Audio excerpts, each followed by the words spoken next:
from the Epic of Gilgamesh to the many references of them in other cultures, the mystery of the Anunnaki is becoming more clear.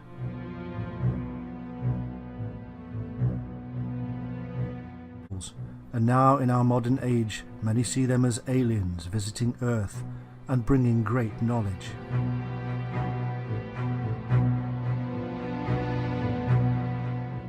The truth of their real origin and purpose is much more bizarre and amazing than anything previously believed.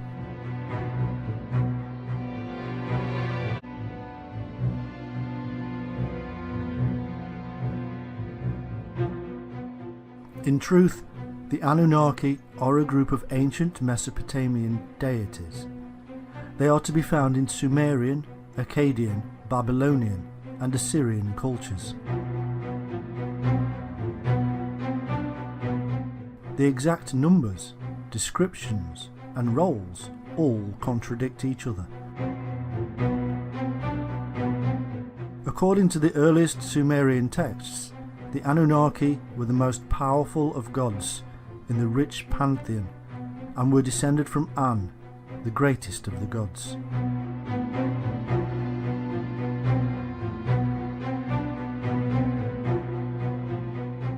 Later, they became the 7 judges who sit upon the throne in the underworld.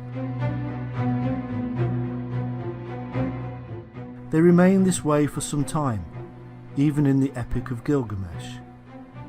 According to old Babylonian texts, they were gods of the underworld, not of heaven. The name simply means offspring of Anu or An, the sky god, and Ki. The most prominent and probably well known of the Anunnaki was Enlil, who cleaved heaven and earth in two.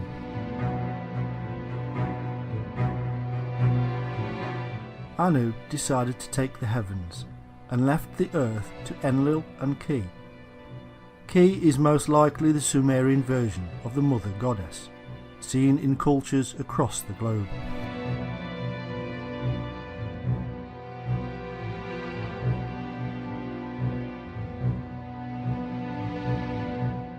The physical evidence of worship of the Anunnaki is scarce. Most of what we know comes to us from texts. It appears that each of the Anunnaki were worshipped separately in individual cults, and because of this, no evidence of them as a group has been found. No image of them all together. As such, the practices of worship of the Anunnaki is thin on the ground.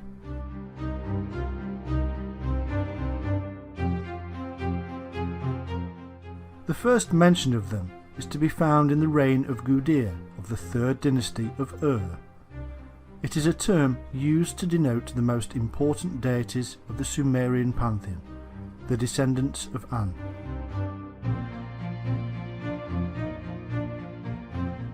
Exactly which deities were members of the group referred to as the Anunnaki is difficult to know.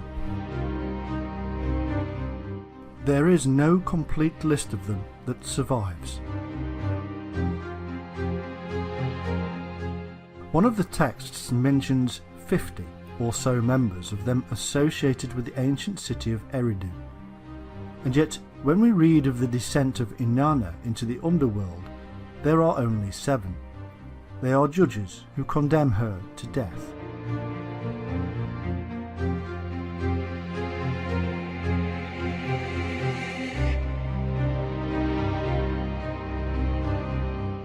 There is a group of deities known as the Igigi, and they are sometimes confused with the Anunnaki. However, in the poem of Ira, both groups are different. In one flood myth, the Igigi are 6th generation gods who perform labours for the Anunnaki. However, after 40 days they revolt against their masters, and so Enki, one of the Anunnaki, replaces them with humans.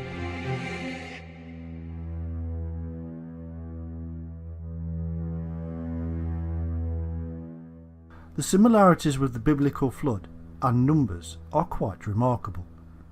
it is obvious that Mesopotamian myths heavily influenced or were the origin of much of the biblical Old Testament.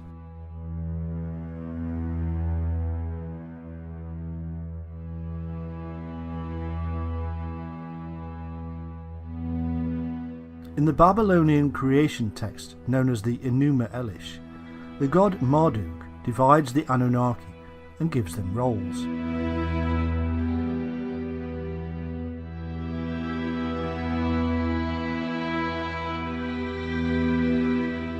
300 in heaven and 300 on earth. As a thank you, the Anunnaki built Esagila as an abode for Marduk, Enlil and Ea. When they had finished, they built themselves shrines.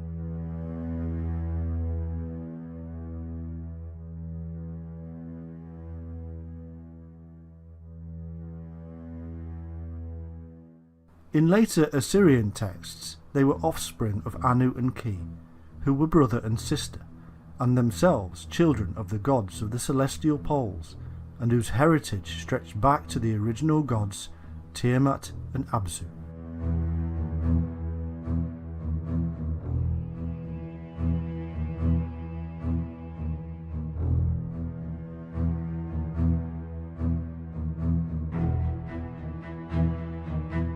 Here we begin to see clues to the use of these deities as names for the bodies in the sky, the stars that shine above.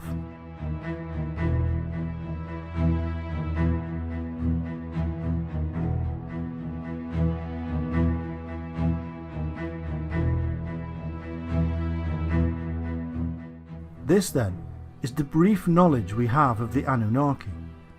Now we must delve deeper, and to do so we must enter their world.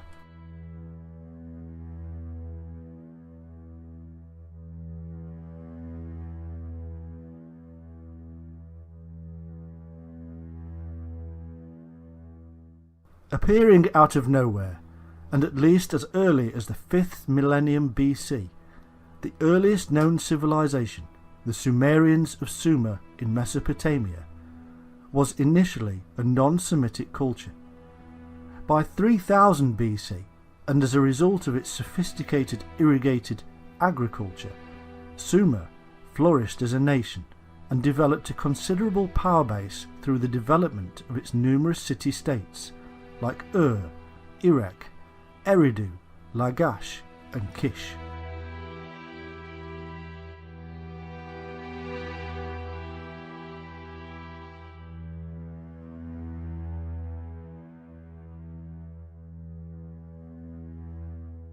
It is said that the Sumerians invented cuneiform writing and were way ahead of their time, having advanced knowledge in music, poetry, art, mathematics, astronomy and science.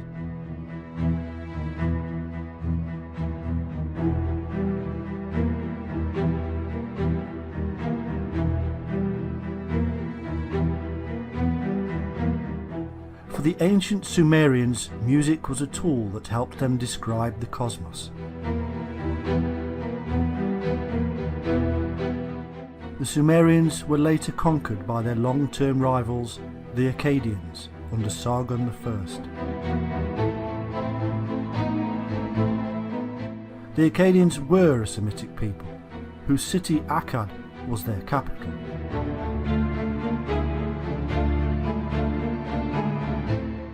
After 2000 BC, Sumeria Akkad declined as a nation, and was later absorbed by the expanding empires of Babylonia and Assyria.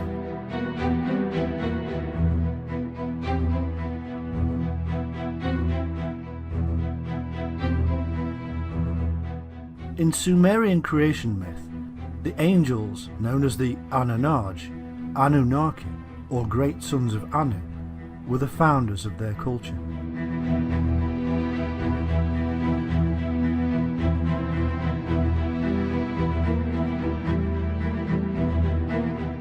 The names Angel, Anunnaki and Anakim have much in common. They are indicative of the ancient ancestors who brought the secrets to the rest of the world.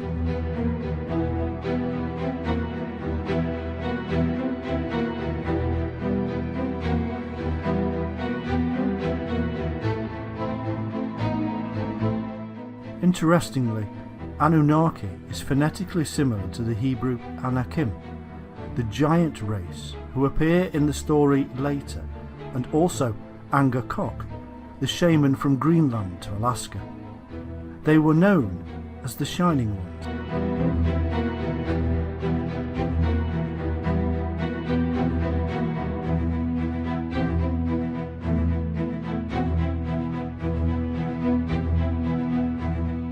The earliest accounts of the Shining Ones can be found in four principal sources. Firstly, in the Sumerian tablets from the Library of Nippur, where they are named the Anunnaki. Secondly, in the Book of Enoch, where they are referred to as angels, watchers, and Nephilim. Thirdly, in the Book of Jubilees. And fourthly, in the biblical book of Genesis, where they are given the name Elohim.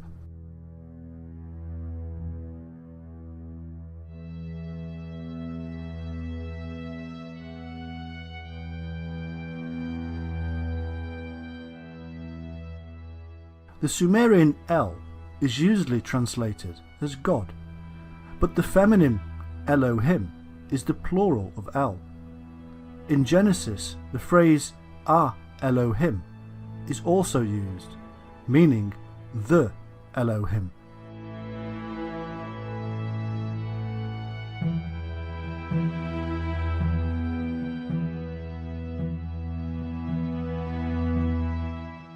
El means brightness and shining.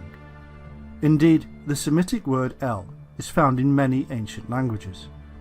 For instance, the Anglo-Saxon elf means shining being, and so El needs to be translated not as God, but as the Shining One, and Ah Elohim, being plural, should read the Shining Ones.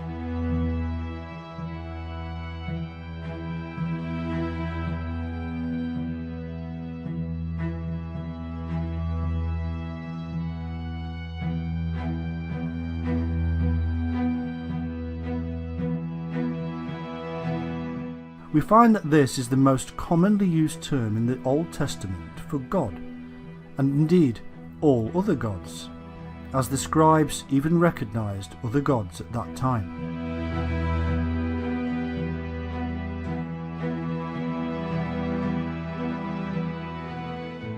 The name Sumer comes from Shumer and means literally the land of the watchers.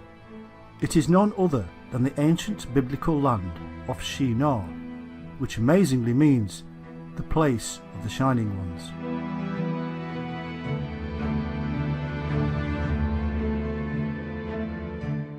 The Shining Ones are in the Bible and have been there ever since they wrote themselves in.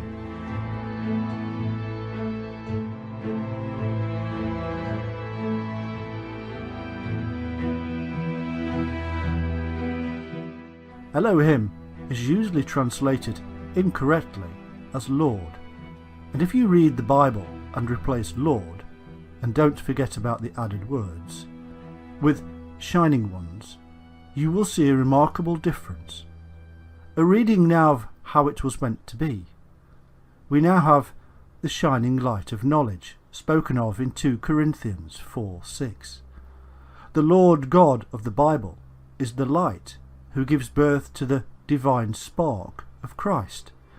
A pure reading of the global understanding that God was the basis for illumination, the fire, the sun, the light, and heads of those that shine from that brilliance, the source of intelligence itself.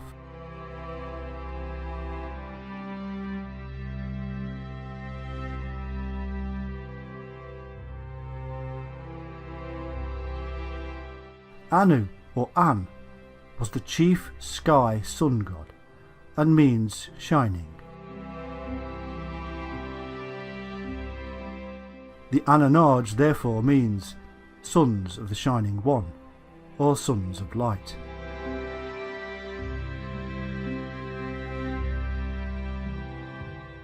In Ireland, the term for shining was Ain. There may be a connection here with the Tuatha De Danann, the Shining Ones of Ireland, and the serpent cult that St. Patrick had removed from the Emerald Isle.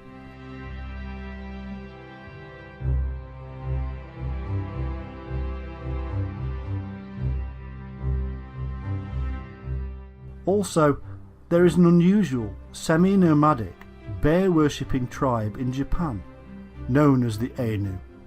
The Ainu look Caucasian, with round heads, white skin, wavy thick hair, and grey or blue eyes. The Ainu are said to have been living in many of Japan's islands, like Okinawa, for over 7,000 years, and it is said that the Ainu share a language similarity with the Basque, who live in the Pyrenees, the mountains bordering Spain and France.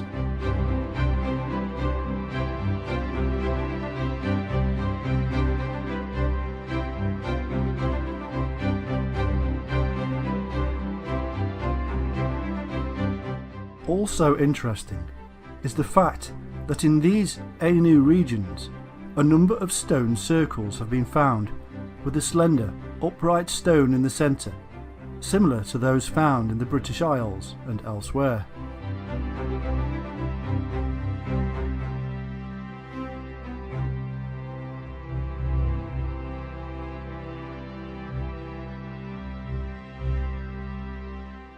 These Anunnaki, or Shining Ones, were a culturally and technically advanced people who settled in a mountain valley in the Middle East around 8200 BC, and, as their primary concern, established an agricultural centre we now know as the Garden of Eden, for the teaching and training of the local tribesmen.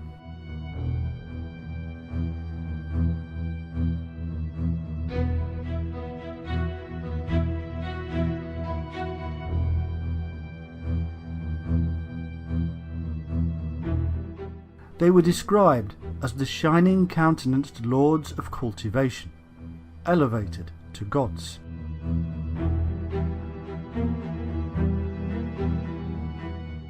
Anu and his wife Antu had two sons. Enlil, the storm god, ruled the air and atmosphere, and Enki, the water.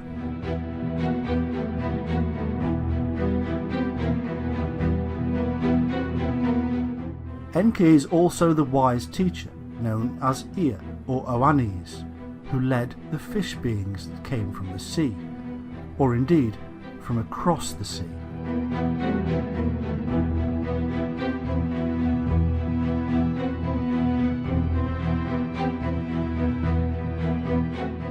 Enki was depicted as a goat with a fish's tail, which became the sign of Capricorn.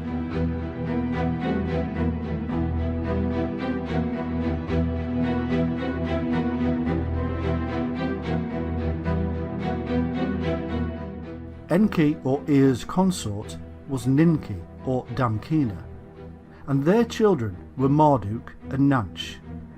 Enlil, also known as Bel or Baal, and whose patron city was Nippur, later ruled in Anu's name. Ninlil or Ninkar-Shag ruled the earth.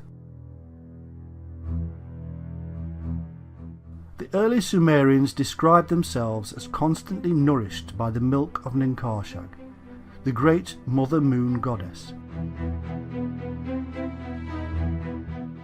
The Syrians knew her as Atargatis, the mermaid.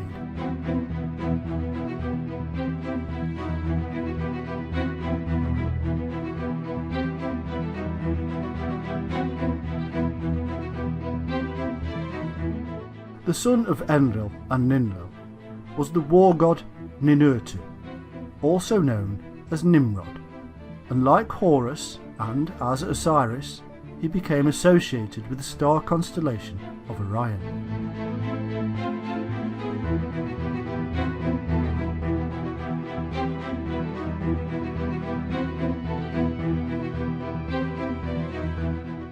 We also have Nana, who was the moon goddess, and Utu, a sun god, also known as Ogmash and Shamash.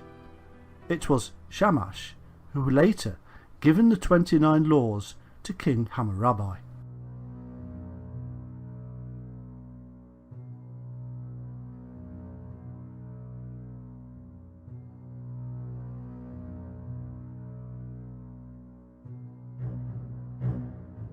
There is also Inanna or Ishtar, who was associated with Venus as symbolised by the pentacle.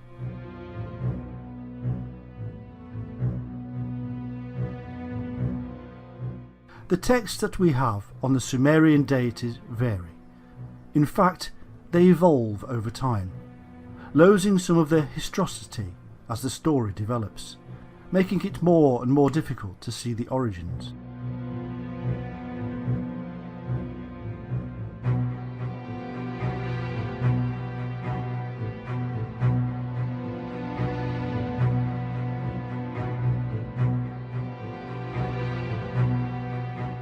Trying to bring clarity to the tales of Sumerian and Mesopotamian deities is like trying to learn Mandarin backwards. However, due to the names we are given, such as Enki for instance, who is identified with Ea and Oannes, we're being led to cross-reference the Anunnaki with the fish beings, who seem to have come ashore in Sumeria from the Red Sea and the Persian Gulf, and at a time which is now lost in antiquity.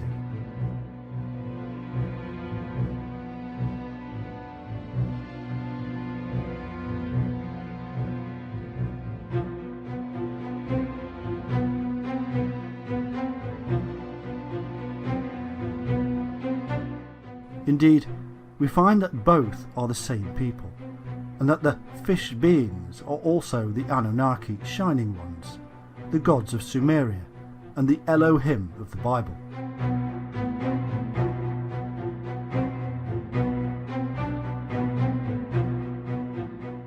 And when we then cross-reference these fish beings with the Neta gods and the Shemshu or Aku, and whom it is said appeared in Egypt from a submerged island, we also have to include the origins of the Hindu Naga serpent deities, who also came from a lost island.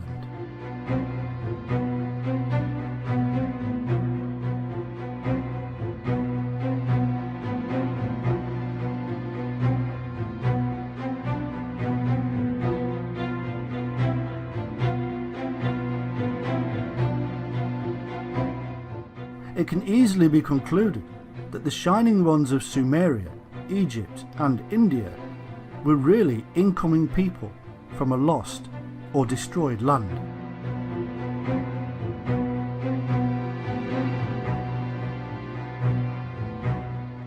These connections allow us to piece together their story and see a little more of their historical territory, much of which has been lost or deliberately hidden from us.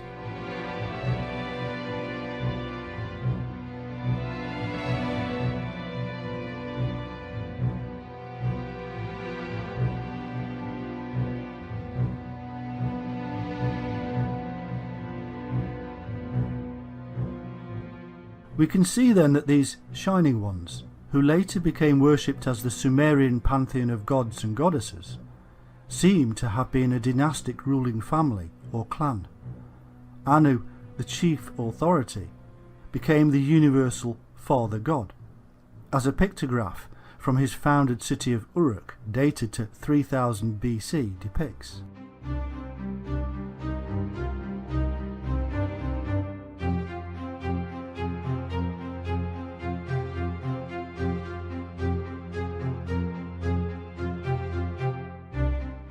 The lineages of all these deities are mixed, with sisters, wives, mothers, fathers, brothers and sons, intermingling and confusing the whole thing.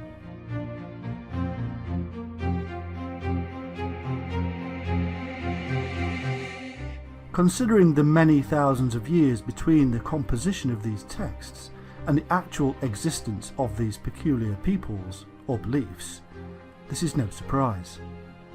What is clear is that certain deities do continually stand out from the crowd, namely Anu, Enlil, Enki, Ninkershag, Inanna and Utu Shamash.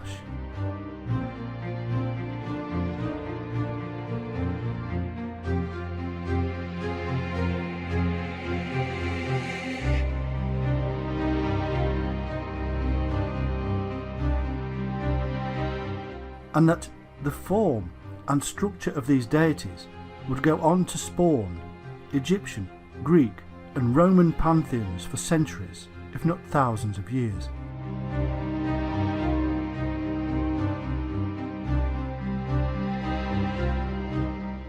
No wonder then that the Watchers, the military arm of these Shining Ones, should in later myths be doing battle with the gods of Greece, Egypt and Rome, not to mention the rest of the world.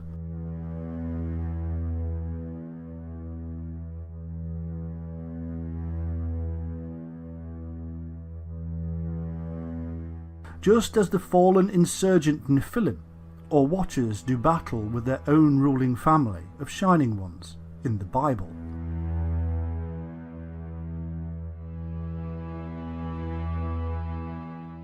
One interesting detail we should perhaps mention is that, like Osiris of ancient Egypt, Enlil was depicted as a bull, and like Set, his brother, Enki of the Abzu or Abyss was depicted as a serpent.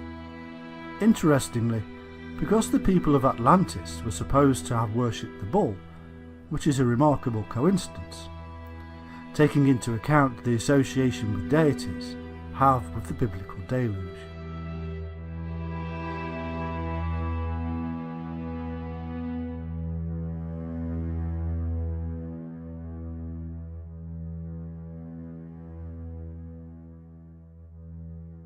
It is said that Enlil, who took over as the leader of the Shining Ones, lived for thousands of years. But those who use this to show that these Shining Ones were special beings that originally came from another world or even another dimension forget one thing: that Enlil was a term used for the leader and was thus passed on like the term king or pharaoh is passed on.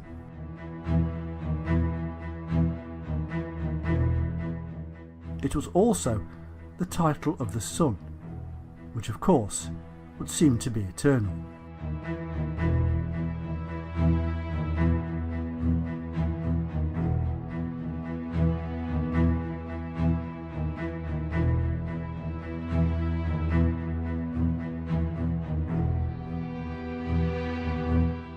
Part of the Sumerian creation myth states, "At Karsag, where heaven and earth met, the heavenly assembly, the great sons of Anu, arrived, the many wise ones.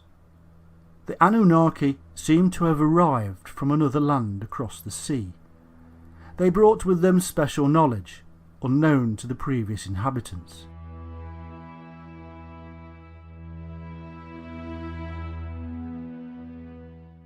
It is said, mankind learned from the Shining Ones. They set things in order."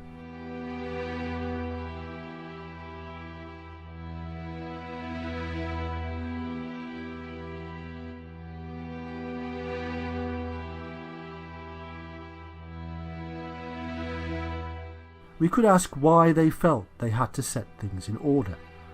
Perhaps this order has something to do with the chaotic aftermath of a global calamity that had destroyed their homeland, according to the accounts.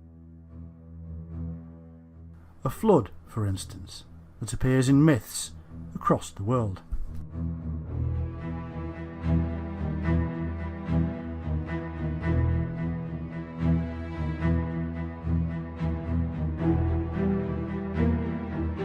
In the famous Sumerian kings list, we are told that the Anunnaki ruled in Sumeria, both before and after the deluge, and that it was after the deluge that they then set kings on the throne to govern the land and rule in their stead. However, if we are to believe the accounts given of the fish beings, we are also told that these Shining Ones had first come ashore from their submerged land after a similar catastrophe, an earlier one than the deluge related in the Bible and other sources.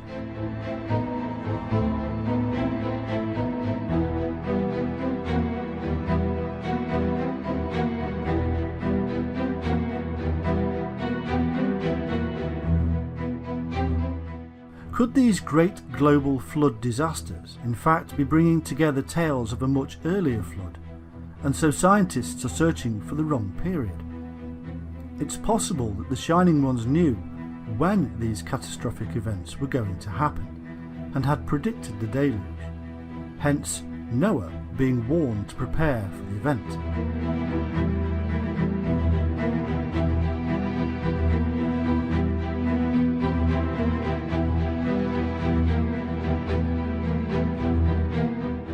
This theory is supported by the information encoded in various sources, which lead us to the symbol of the Ouroboros snake and its deeper meaning. It is as if, again, these people had profound knowledge of cycles, and in particular the 25,800-year precessional cycle, which was believed to have begun with the tilting of the Earth from its upright position.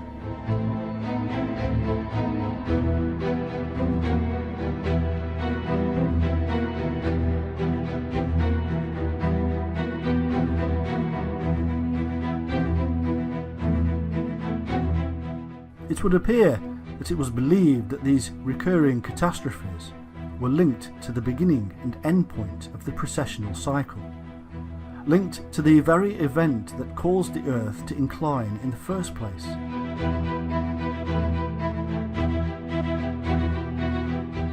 This does not necessarily prove that the Earth's axis was once upright. However, it does mean that it was believed the axis was vertical, and thus revealing an amazing knowledge of the heavens and Earth's place in it.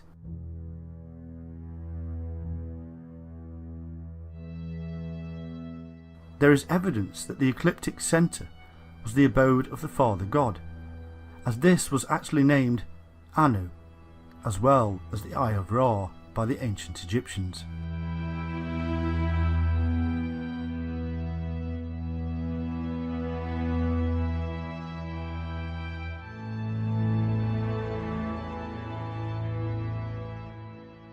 Also, the ancient astronomers of these Shining Ones must have believed that the precessional cycle was linked with the Earth's own life cycle, or reincarnation cycle, and so the Earth, being upright, would bring a more harmonious and balanced existence.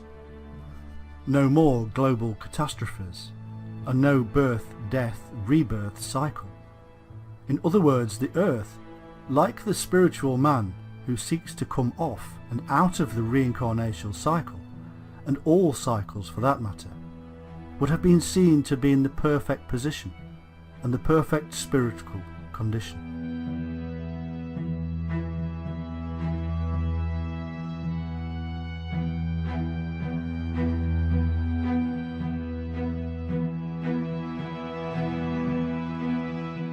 We also find that these people are also termed Igigi, which was also the name of the king after the flood.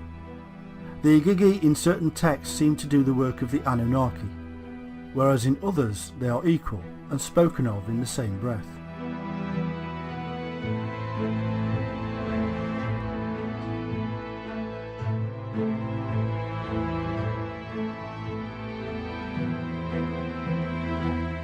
In the Epic of Anzu, the Igigi are superior in the sense that the Anunnaki are of the Abzu, or the deep. This, of course, must remind us of the Hindu ideas of the Naga, serpent deities who reside in the deep, and are no less holy for it.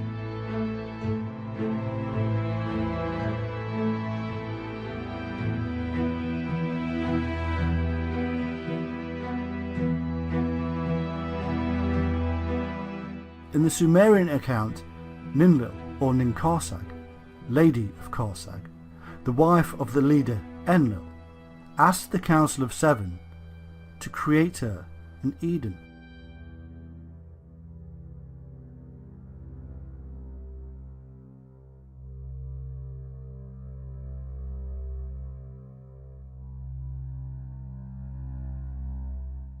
This is the very same Eden, or plateau, as in the Bible myth, and the Council of Seven is the same as the seven archangels, or messengers of the Bible, who came down from heaven, or the mountain, or cosmic sky.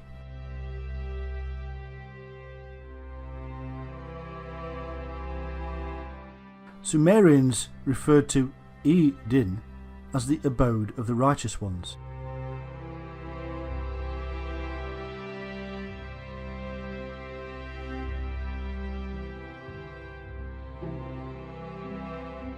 The tree of life and the tree of knowledge that stood in this Garden of Eden are the secrets of the Shining Ones, secrets which will stay with them for thousands of years, to be told only to the highest shaman, adept, priest, avatar or prophet.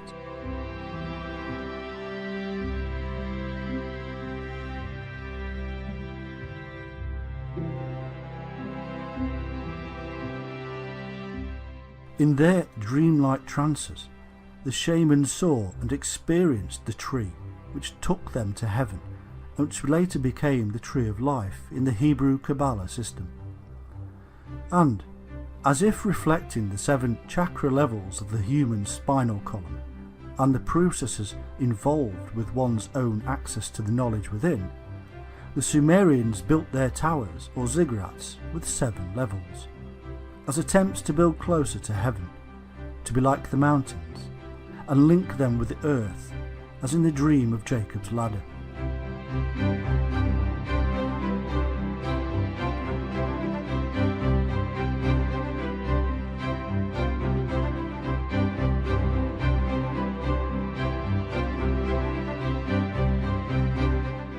It is said that these shining deities also lived at the top of the ziggurat or pyramid, the great house.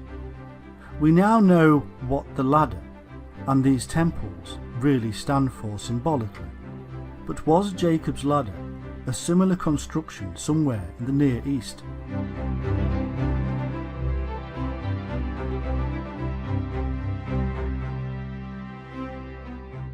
Jacob was in fact the father of the 12 tribes, and as such the father of the zodiac.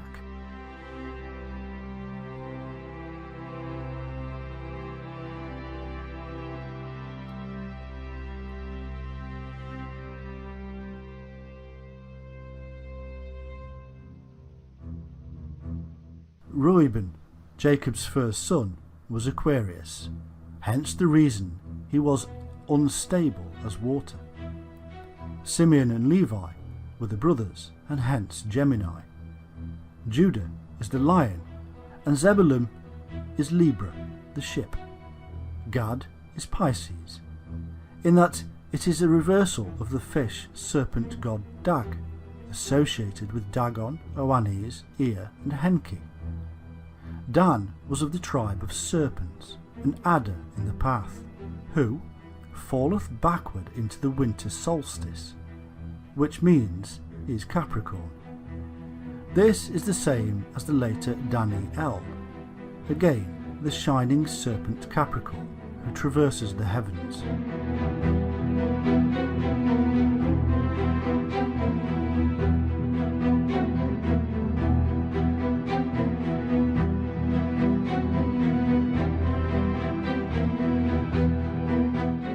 We can now see that most of these myths and stories are mere transliterations of astro-theological ideologies associated with the zodiac, and also the precessional cycle, which can be used as means to find relevant periods in history.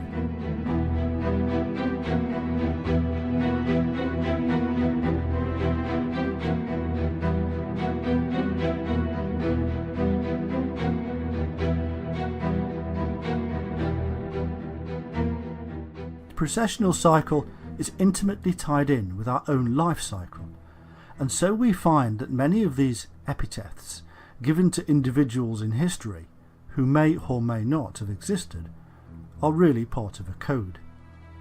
This shows that the later leaders and their priesthoods, who were spiritual and godly, and also knowledgeable in astronomy, were related to the Shining One sect, and even received their knowledge and authority from the Shining Ones. They associated the Shining Ones with the solar and celestial bodies, which they studied.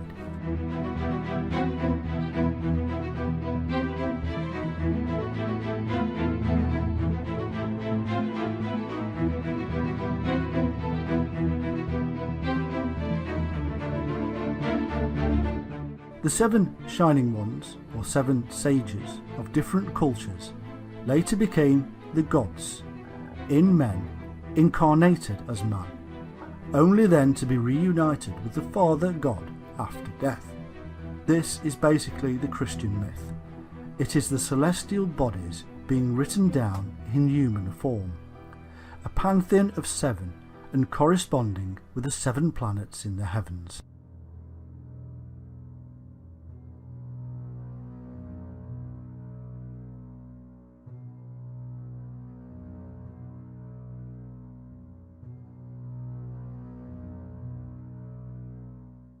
The phrase, "where heaven and earth met," is symbolic of the sacred mountains, and this gives us the clue that this could be somewhere with impressive heaven-like mountains, such as Tibet, perhaps even the ziggurats of Mesopotamia, or even the pyramids of Giza. Seeing as these temple constructions are based on the shamanic world mountain,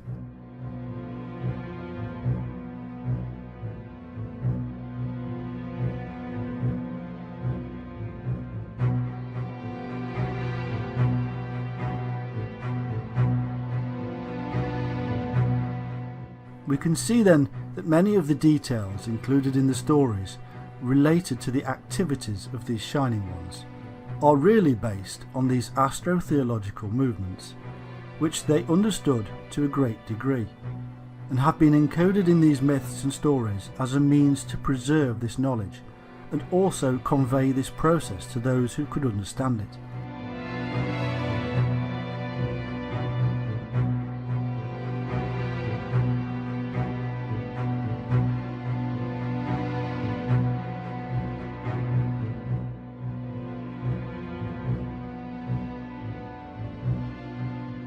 They added encoded information, which also makes these stories somewhat confusing.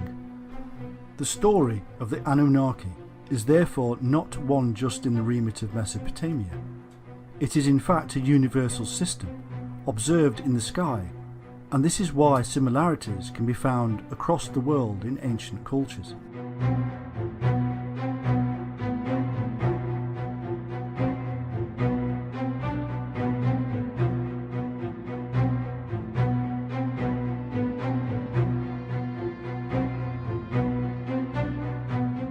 The biblical flood myth matches that found in Sumerian epic of Gilgamesh, and ends with the Tower of Babel in Babylon, which was part of the Sumerian Empire.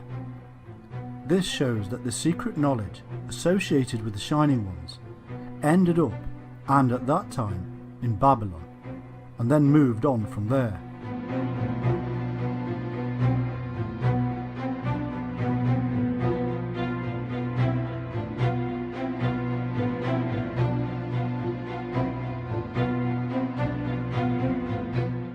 In the search for the Shining Ones, we have come across numerous groups, cults and religions. In ancient Sumeria, we find the Egregor, or Watchers, who are thought to be the angels of the Lord from the Bible, and again the numerous epitaphs given to them tells us they too were the Shining Ones. Enoch wrote about them, in fact for them, in the Book of Enoch, which was later suppressed.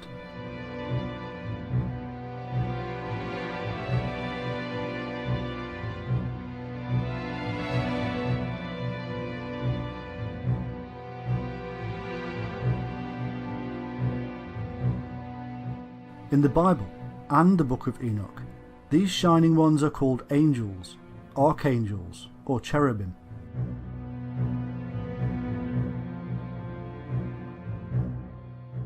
Unless the literature is purely apocryphal, we find that in the Bible, the angel figures are simply earthly men.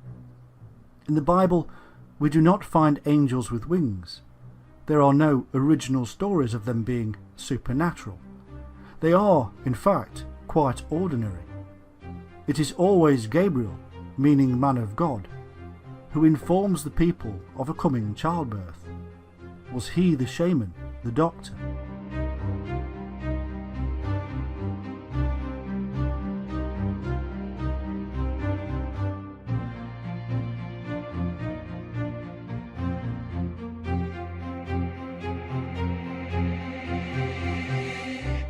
Michael is the warrior and protector, accompanied by angels wielding swords.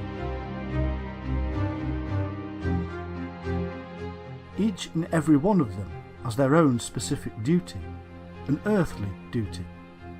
People with titles, angelic titles, as messengers and ambassadors of God, just like the early shaman.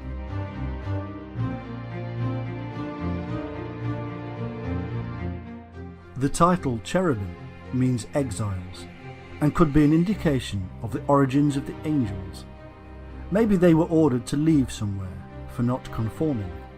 Perhaps Eden, where they had previously been the watchers or guardians of the garden.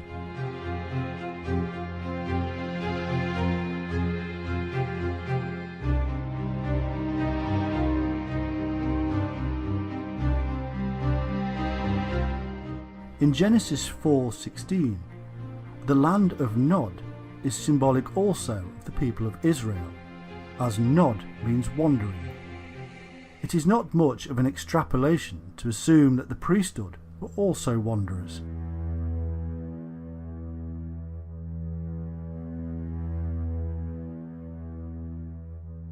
Another example of symbolic titles is that of Enoch, which means consecrated.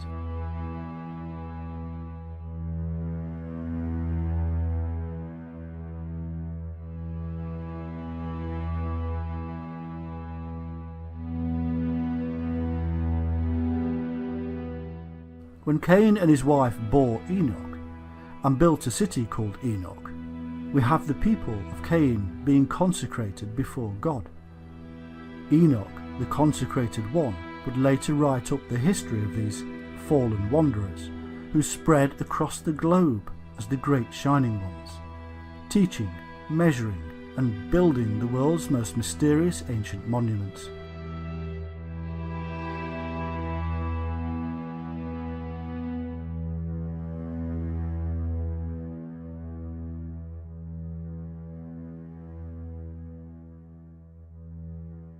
Of course, we must not forget the seraphim of Numbers 21:6 and elsewhere.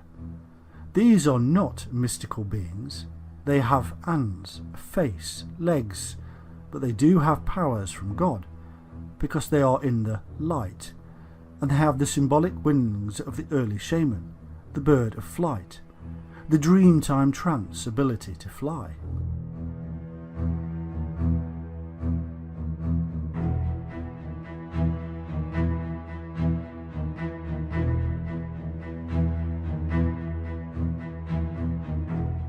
Their name means shining ones or fiery serpents. They are enlightened beings via the power of the serpent.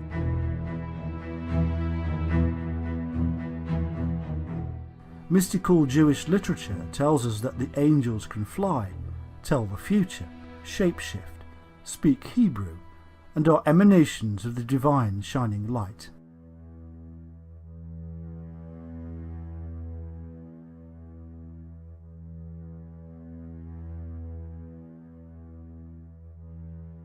In the Old Testament, God is indistinguishable from the angel or messenger, known as Yahweh. He looks the same and acts as his representative. There is no difference here from the Babylonian, Egyptian and shamanic practice.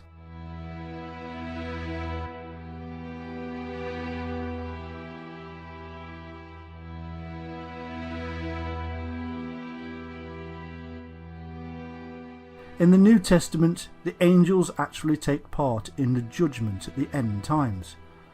Alternatively, they may be those who had experienced enlightenment and then fell from grace.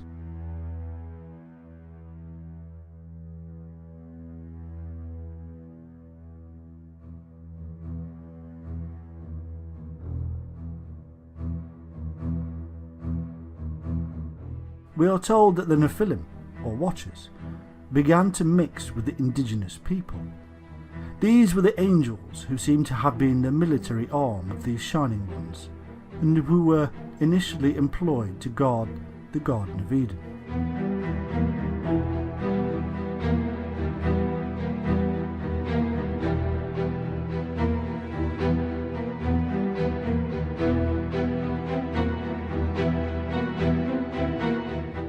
And it came to pass, when the children of men had multiplied, that in those days were born unto them beautiful and comely daughters.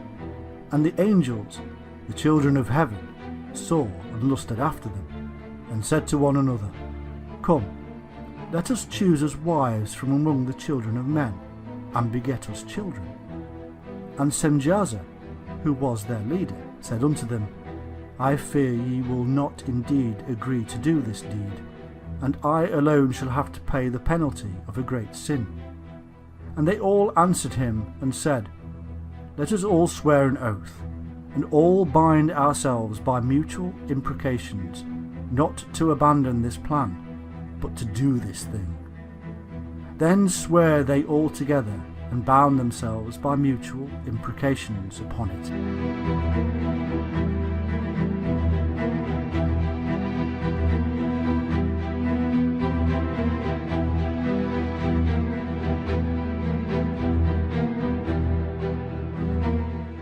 From this union, a hybrid race was produced, a race of giants, so we are told.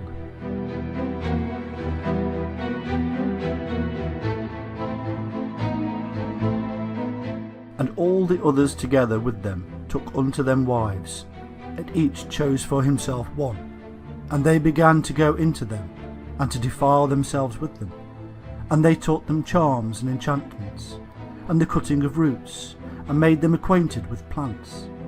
And they became pregnant, and they bare great giants, whose height was 3,000 ells, who consumed all the acquisitions of men. And when men could no longer sustain them, the giants turned against them, and devoured mankind. And they began to sin against birds and beasts and reptiles and fish, and to devour one another's flesh, and drink the blood. And then the earth laid accusations against the lawless ones. And then Michael, Uriel, Raphael, and Gabriel looked down from heaven, and saw much blood being shed upon the earth, and all lawlessness being wrought upon the earth.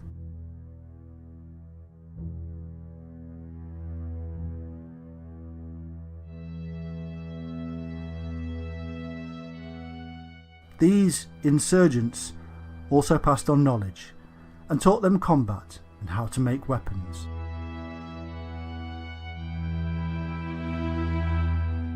And Azazel taught men to make swords, and knives, and shields, and breastplates, and made known to them the metals of the earth, and the art of working them, and bracelets, and ornaments, and the use of antimony, and the beautifying of the eyelids, and all kinds of costly stones, and all colouring tinctures. And there arose much godlessness, and they committed fornication, and they were led astray, and became corrupt in all their ways.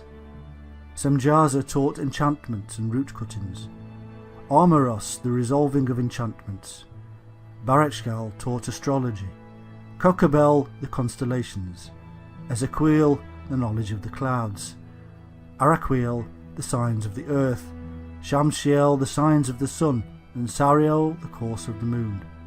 And as men perished, they cried, and their cry went up to heaven.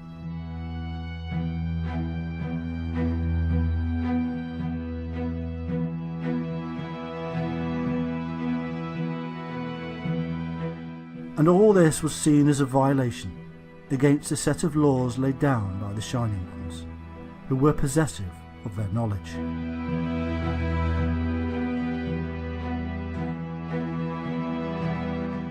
Thou seest that Azazel hath done, who hath taught all unrighteousness on earth, and revealed the eternal secrets which were preserved in heaven, which men were striving to learn. And Semjaza, to whom thou hast given authority to bear rule over his associates. And they have gone to the daughters of men upon the earth, and have slept with the women, and have defiled themselves, and revealed to them all kinds of sins. And the women have borne giants, and the whole earth has thereby been filled with blood and unrighteousness.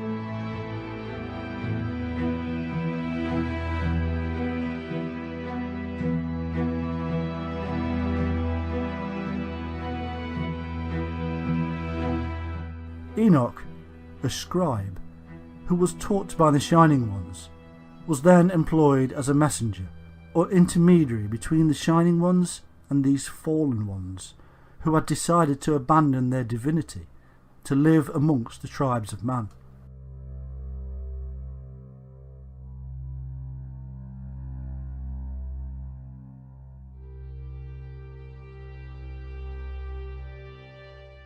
Enoch was then sent to tell the insurgents that a severe sentence had been passed on them, and that they were soon to be punished. In brief, the punishment sent is the flood.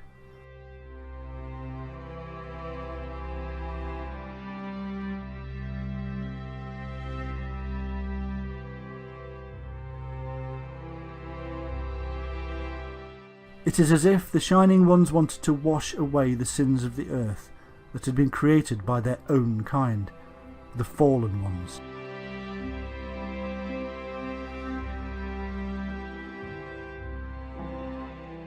In the Bible, we are told that God, or rather the gods known as Elohim, spoke to Noah, telling him that the seasons of summer and winter would be more extreme from the time of the flood onward.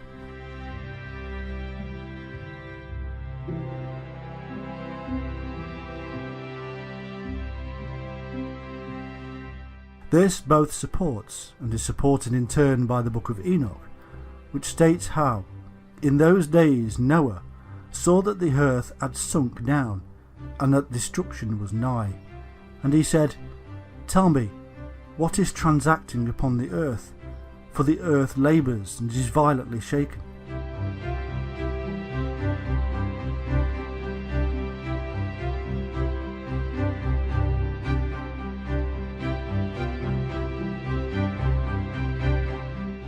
In the King James Version of the Bible we find this: "Behold, the Lord maketh the earth empty, and maketh it waste, and turneth it upside down, and scattereth abroad the inhabitants thereof.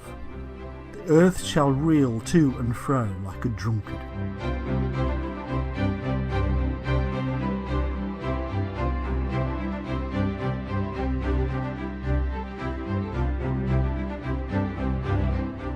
In Psalm 68:8 it is written, "The earth shook, the heavens also dropped at the presence of God, and even Sinai itself was moved at the presence of God."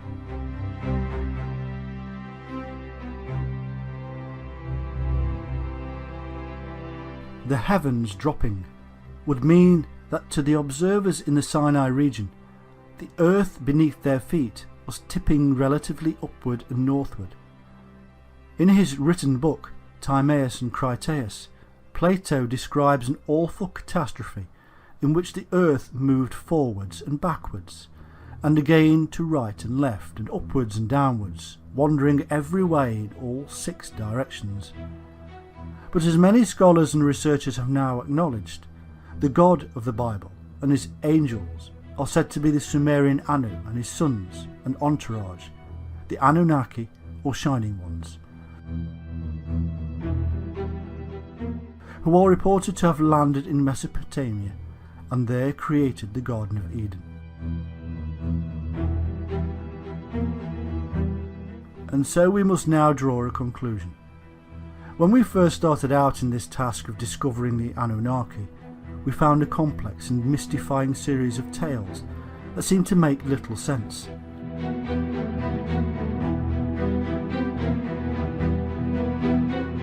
Slowly, we have pulled apart the names, places and myths to reveal something very simple.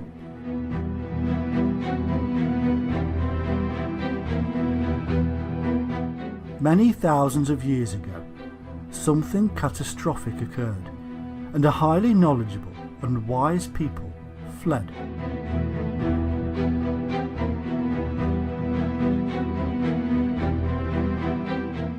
They eventually landed somewhere in Mesopotamia, where they came across a less developed people. Civilization emerged as the new people taught their new people how to build, mathematics, astronomy, agriculture, and much more.